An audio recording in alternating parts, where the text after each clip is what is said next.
Twelfth class बच्चों good morning. मैं John ma'am बोल रही हूँ, आपकी ज्योग्राफी की मैम। तो मैं फिर से आप सभी ट्वेल्थ क्लास के ज्योग्राफी के बच्चों का इस ऑनलाइन ज्योग्राफी की क्लास में स्वागत करती हूँ। बच्चों, आज हम लोग जो आपकी ज्योग्राफी की फर्स्ट बुक है, मानव भूगोल के मूल सिद्धांत, है ना, इस बुक का हम लोग आज शुरू करेंगे अध्याय 6। ठीक है, अध्याय 6 क्या है आपकी? द्वितीयक क्रियाएं। ठीक, द्वितीयक क्रियाओं का क्योंकि लंबा लेसन है बच्चों, तो इसको भी हम लोग पार्ट्स में डिवाइड करके पढ़ेंगे। तो आज हम लोग इसका भाग 1 पार्ट 1 पढ़ेंगे। ठीक है, तो शुरू करने से पहले हम लोगों ने जो पिछले दिनों लेसन पढ़ा था उसको एक बार रिवाइज कर लेते हैं।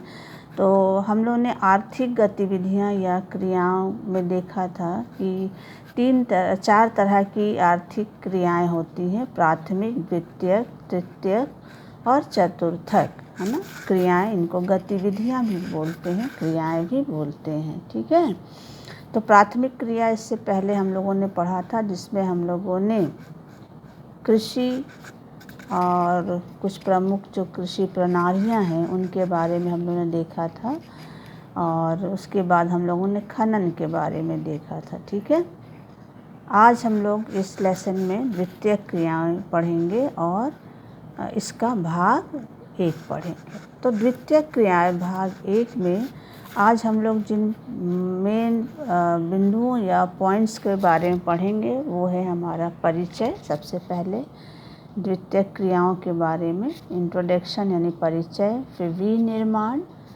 और फिर उसके बाद है आधुनिक बड़े पैमाने पर होने वाले विनिर्माण की विशेषताएं।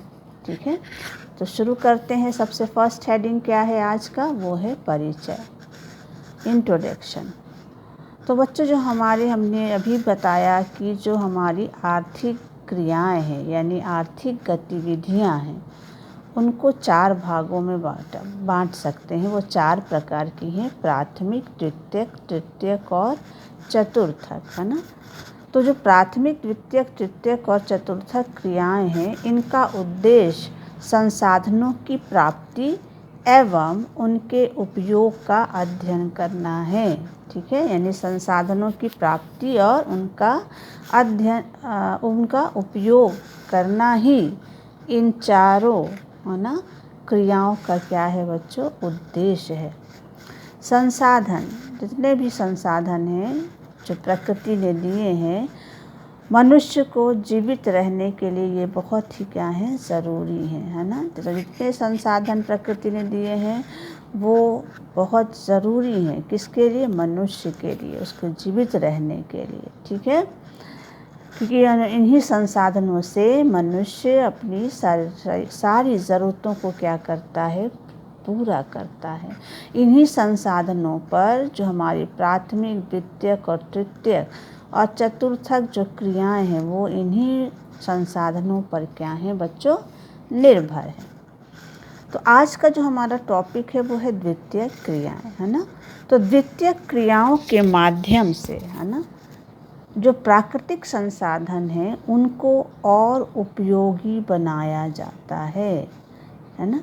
प्राथमिक द्वितीयक क्रियाओं के द्वारा ही प्राकृतिक संसाधनों को और ज़्यादा उपयोगी बनाया जाता है। ये क्रियाएं प्रकृति में पाए जाने वाले जो कच्चा माल है उसका रूप बदल कर उसे और क्या कर देती हैं बच्चों? मूल्यवान बना देती हैं। कौन मूल्यवान बना देता है?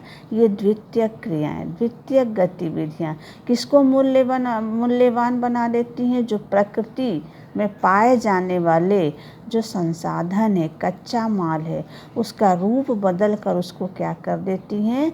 ये द्वितीयक क्रियाएं मूल्यवान बनाती। जैसे उदाहरण के लिए कपास का उपयोग सीमित है बच्चों, लेकिन जब कपास धागे में क्या हो जाता है? परिवर्तित हो जाता है, यानी कपास से धागे बना लिए जाते हैं।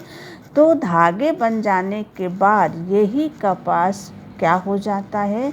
मूल्यवान हो जाता है, उसकी कीमत बढ़ जाती है, क्योंकि फिर इस धागे से इसका उपयोग किसके निर्माण में होता है?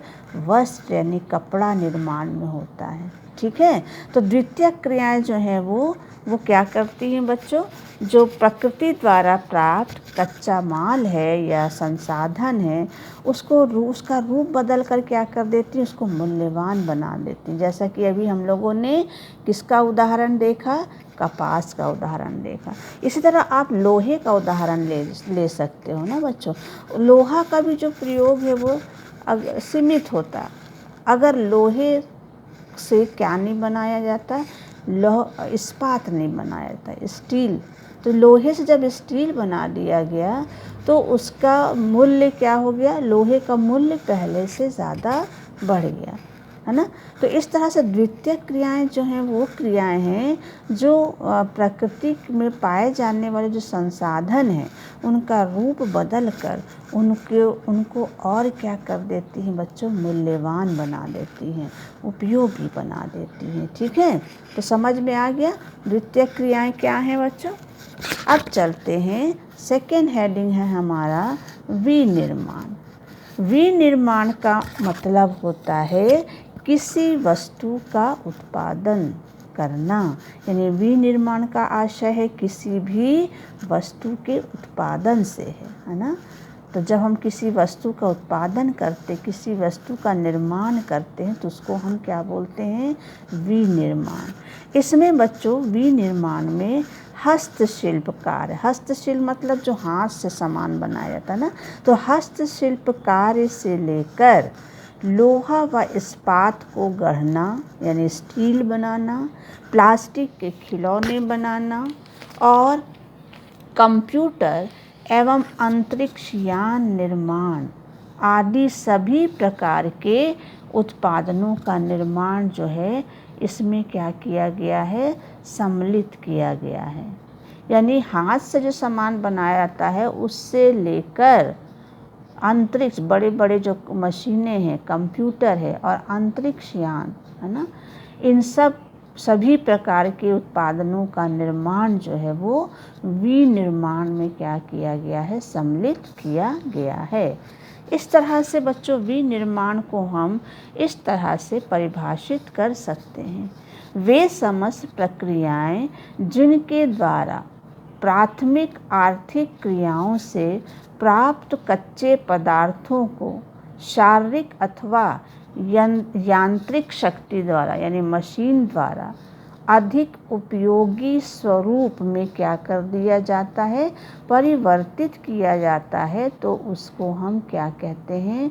विनिर्माण उद्योग, या वही क्या कहलाते हैं बच्चों? विनिर्माण उद्योग कहलाते हैं। तो जब हाथ के द्वारा या मशीन के द्वारा हम क्या करते हैं?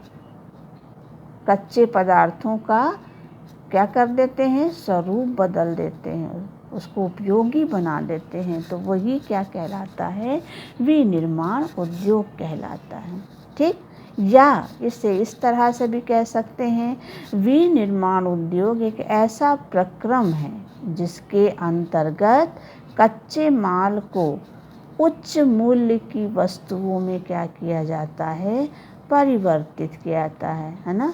यानी कच्चे माल को उच्च मूल्य की वस्तु, जैसे भी हम लोगों ने देखा, उदाहरण देखा कि कपास, लेकिन जब कपास से कपड़ा बन जाता है तो उसका मूल्य पहले से भी क्या हो जाता है? ज़्यादा हो जाता है। तो विनिर्माण उद्योग में क्या होता है बच्चों?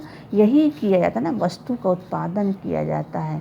जब किसका रूप बदल दिया जाता है? कच्चे माल का रूप बदल दिया जाता है और उससे उच्च यानी महंगी वस्तु का क्या किया जाता है? निर्माण कर दिया जाता है। तो वही हमारा विनिर्माण उद्योग कहलाता है।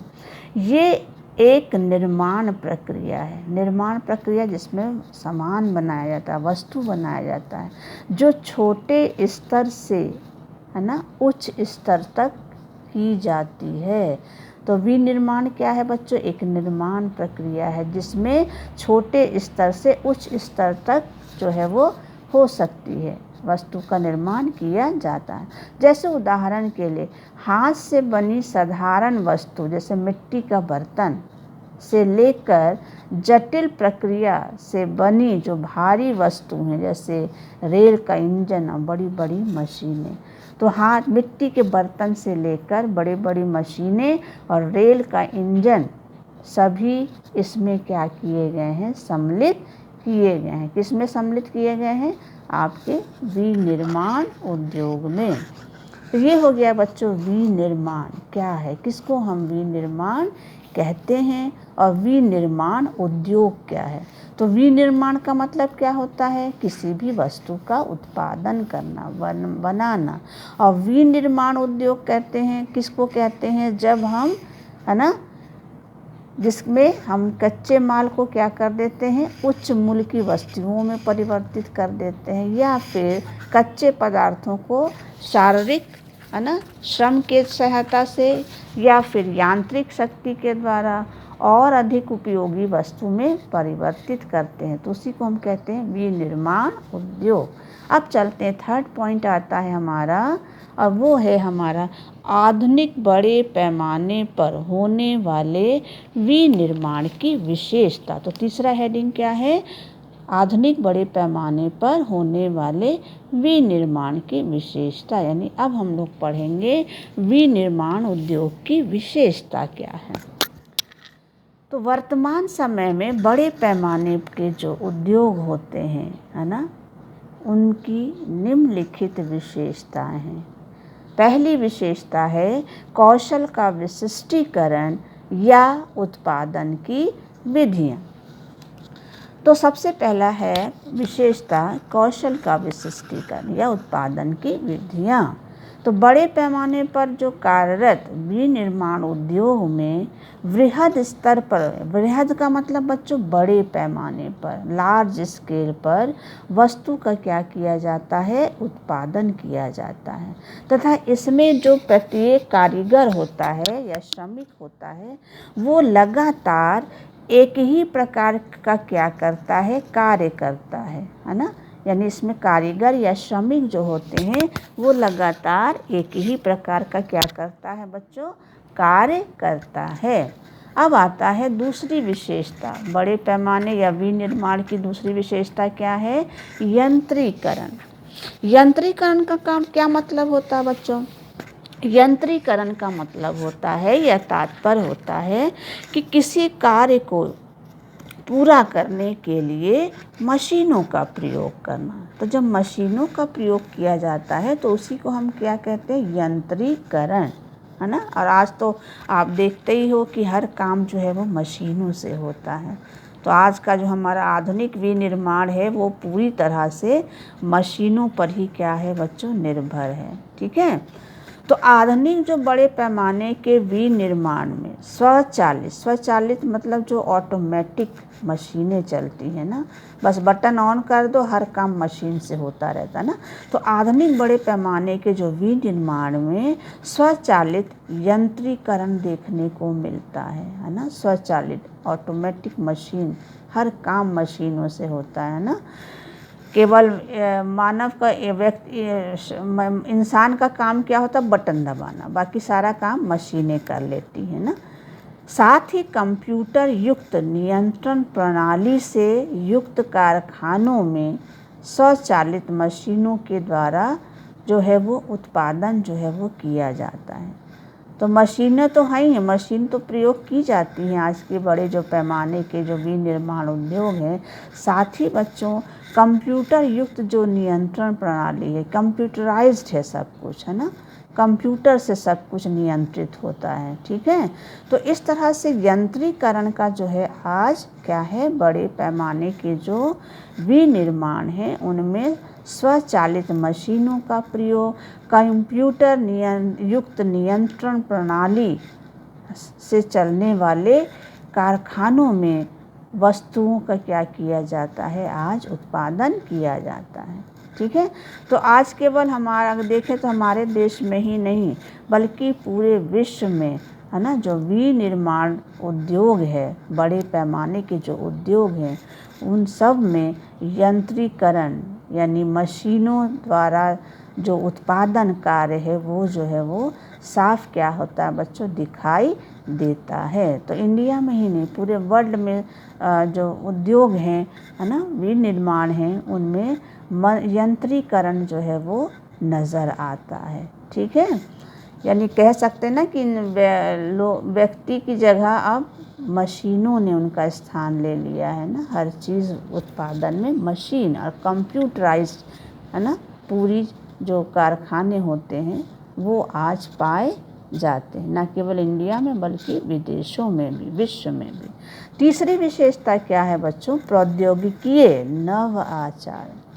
तो प्रौद्योगिकीय नव आचार जो है इसके अंतर्गत क्या आता है बच्चों, तो इसके अंतर्गत जो शोध है, शोध यानी रिसर्च, अनुसंधान एवं जो विकसित विधियों के द्वारा विनिर्माण की दक्षता को नियंत्रित करना, जो अपशिष्ट होते हैं उनका समुचित निस्तारण करना।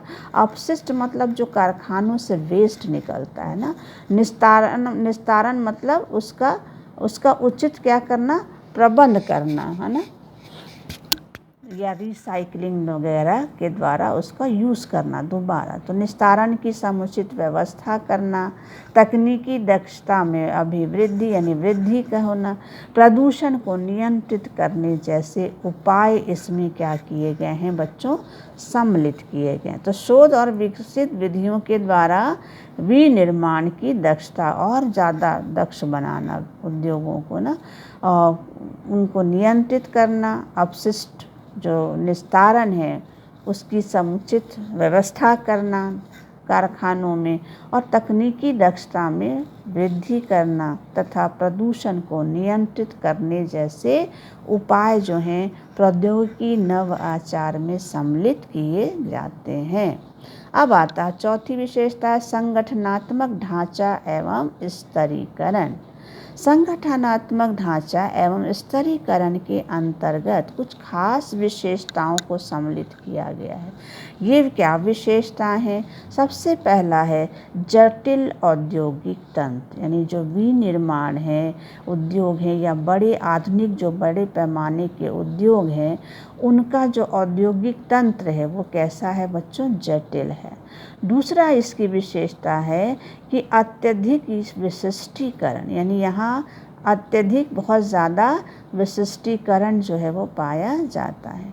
तीसरा है जो बड़े पैमाने के आधुनिक उद्योग हैं या विनिर्माण हैं कि इसमें श्रम विभाजन के द्वारा कम प्रयास एवं कम लागत से अधिक माल उत्पादन करना है ना। तीसरी विशेषता क्या है, श्रम विभाजन के द्वारा कम प्रयास से, कम मेहनत से, कम लागत से ज़्यादा माल यानी वस्तु का उत्पादन करना। चौथी विशेषता है संगठनात्मक ढांचा की, वो है अधिक पूंजी, यानी जो विनिर्माण उद्योग होते हैं उनमें ज़्यादा से ज़्यादा पूंजी निवेश भी करना पड़ता है, इसकी भी ज़रूरत होती है। और पांचवा है बड़े संगठन एवं प्रशासकीय अधिकारी वर्ग। इनमें बड़े संगठन एवं जो प्रशासकीय अधिकारी वर्ग हैं वो भी इनमें क्या किए जाते हैं, सम्मिलित किए जाते हैं। तो ये 5 जो हैं वो विशेषताएं हैं जो संगठनात्मक ढांचा में क्या किए जाते हैं, सम्मिलित हैं। अब आता है 5वीं विशेषता, अनियमित भौगोलिक वितरण। आधुनिक निर्माण का जो मुख्य संकेंद्रण है वो कुछ ही स्थानों में सीमित है ना, यानी जो विनिर्माण उद्योग हैं या आधुनिक निर्माण जो हैं उनका संकेंद्रण जो है वो कुछ ही, संकेंद्रण का मतलब उनका जो जमावड़ा है उद्योगों का, वो कुछ ही स्थानों तक ही क्या है, सीमित है।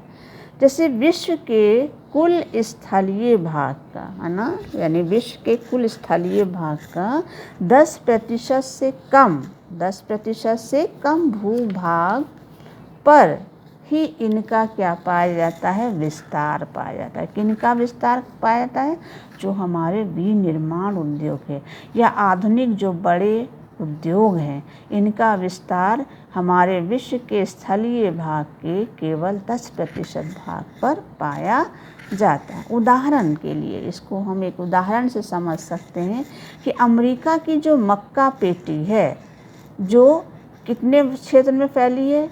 2.5 वर्ग किलोमीटर क्षेत्र में फैली है। ठीक, इस 2.5 वर्ग किलोमीटर क्षेत्र में साधारणतया 4 बड़े फार्म होते हैं। 4 बड़े फार्म मतलब बड़े आकार के खेत होते हैं, है ना।